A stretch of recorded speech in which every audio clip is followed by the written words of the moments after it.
Hey, beloved. Hey.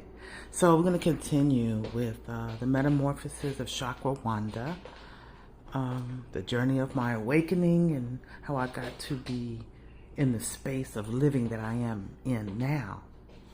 And so this next video, try not to be too long. For each one, I'm going to talk about the lessons and blessings and then the story. Meaning, I'll be expressing the lessons and blessings as I tell you the story.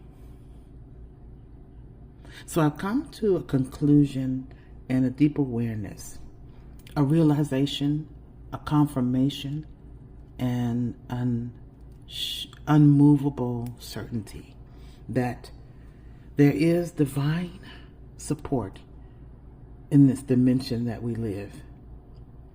Absolutely. And how I know that is from three major life-threatening situations, experiences that I personally had. Recently, in 2022 on my birthday, and then in 1992, and then in 1982. Literally, situations where at one moment everything was fine. We're going to come out here and enjoy nature on my front porch. I have a kitty. You want to see my kitty?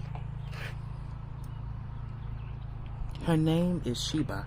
I call her Sheba because she be so good and she be so quiet. She be so behaved. And I don't have to do anything but just be in the energy with my imaginary cat. Three life-threatening situations where one moment things were calm and the next it went totally 360 degrees times 1,000 in unexpected way. Shocking. So let me get through this. 2022, November 26th, my birthday. 2 days after Thanksgiving, I was here at the house. It was very calm. It was a beautiful day, just like this, unusually, in November. And I needed to have my smoke detectors replaced because a couple of weeks before they went off in the middle of the night. I'm out in the cold and fire department's there, and it turns out that they were expired. So I needed 2 new ones, and I reached out to the property management. There was a young man that came by. I enjoyed the morning because I was able to get my nails done at a place that was closer than me having to drive into Charlotte. So I was enjoying the day, came home, met the young man. He replaced the smoke detectors. We're standing in the living room. I hear a noise, and I peek out my glass door. I look to the right over here, and I was witnessing a neighbor shooting away from my house to his bushes, and someone I couldn't see directly was standing there shooting back at him, and it was so shocking. I had to jump back into the house. I said to the technician, "Oh my God, they are actually shooting. Someone's shooting." He's standing in my living room near one of the windows, and all of a sudden, a blast came through the window. We dropped to the floor like moving around like fish out of water. It was so horrific. I got on the phone and called 911. They kept asking, "Oh, is anyone hurt?" I said, "Not where I'm at. Please come right away." We heard commotion outside. People were running around. "Oh my God, he's been shot in the neck and the head over some oil." And I heard that, but it wasn't clear until after some neighbors told me. There was a feud between the neighbor next door and another family.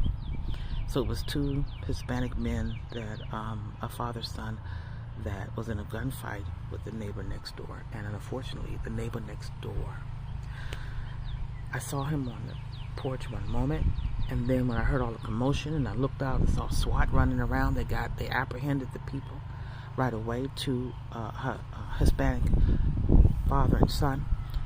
I saw the paramedics come up. I saw SWAT, but I saw paramedics come up, bring a gurney, And then they just packed the gurney back up and put a sheet over him. And the sheet immediately was stained with blood. It was the most horrific, well, I've experienced. And the crash that I heard was a bullet that came through my living room window.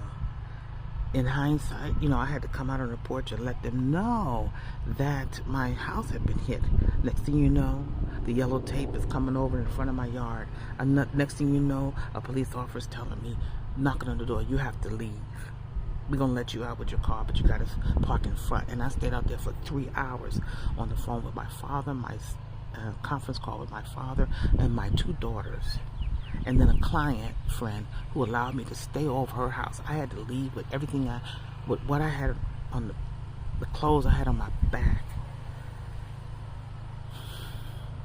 I stayed out there for 3 hours. I stood on the sidewalk. Here I am. I just moved into this neighborhood. And I don't know anybody. And I talked to a neighbor and I said, does this happen all the time? They said, no. It was a feud between us. Just those 2 families. Been going on for years. Oh my God, afterwards I was just so angry with all the people involved. And the house to the right of the neighbor that got killed, there's a young man that was home. He's 15 years old. His mother was at work and he was home playing video games. He decided to do it in his room, and he normally sits in the living room. Their front window was shot out where he normally sits. Divine providence was in place.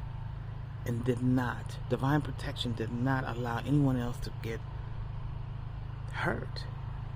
I guess it was their destiny to be in that gunfight, but it just heightened the sensitivity of awareness that we are on this planet. Pretty much, I would have been a total victim. If that man had not been in my house, my door was closed. The way that my window was hit, it could have hit me just walking from the kitchen to the living room, and they would not have known that I was there. November 26, 1958 is when I was born. November 26, 2022 could have been my last day. But that's not the end of the story, according to the divine. When I came to this house, I walked around the circumference of it with one of my sister friends. We burned sage. I think we did some sound bowls or sound healing of some type. And I was saying, people gonna think we witches or something. And I'm like, I don't even care. I'm gonna protect my house, or set the intention that I am protected. And when I had to stay out in my car until the crime scene investigators came. And when they finally came, I asked, can I go in my house? I need my battery. I need to go to the bathroom. I need to change clothes. I need to get a toothbrush. And when they came into the house, she said, your house has been hit 5 times. On the side where my car is, the car did not get blasted. And the bullet that came through the window, the blinds weren't blasted. It didn't go through the other side of the wall. It basically hit the frame and dropped to the window sill. Oh. Sometimes here's a lesson. Look at the delicate details of the event that you are going through, the situation or whatever. Pay attention to the divine signs that guide you to move this way, to move that way, to stop where you are, to let go of the idea that you have about whatever it is that you want. I wanted my day to be a day of grace, ease, and flow. I had no idea that I would be presented with life or death. Needless to say, I did leave and I spent the night over a client friend's house. I was still in shock. And as I drove home the next day, that's when it really began to hit me. And I drove into my driveway and I saw all these cars here. To think that family was celebrating Thanksgiving 2 days before. I sat here and watched in this street where they had just a folding chair for the wife. She sat only feet away while her husband laid on the front porch, dead, full of blood. And they had him out there all night because evidently a crime scene can't be disturbed until they examine everything. The chair that I'm sitting in now, my favorite egg chair, that day I would have sat in there. And as I look, there's a bullet hole. Where is it? Right there. I would have been sitting here.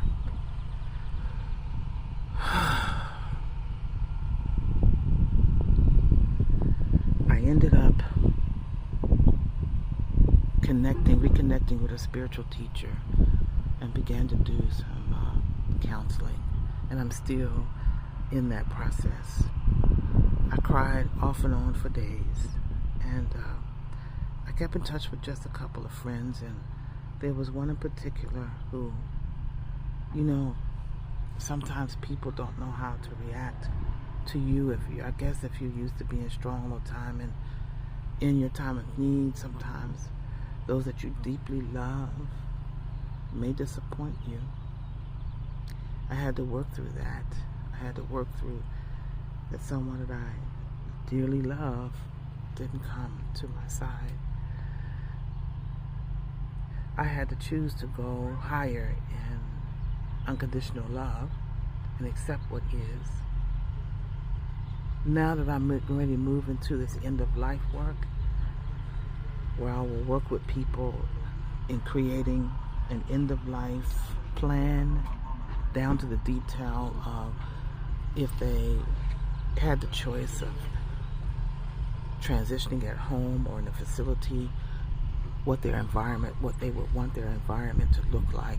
Do they want candles? Do they want essential oils burning? Do they want to plan ahead and write out the things that they want to give away to specific people? Do they want to make a phone call, to someone that they love? Do they want to write a letter? Do they want to leave well, so that the ones they leave behind don't suffer? That was the most recent incident that cracked my heart, my mind, and my soul wide open. And so I'm going to continue with the event that happened before this one, and how each one has brought me to where I am now, about how I see life each day that I wake up, how I see communicating with those that are close to me and my loved ones and colleagues and customers, seeing life from the end, seeing them with more loving eyes and acceptance. I'll continue with the next event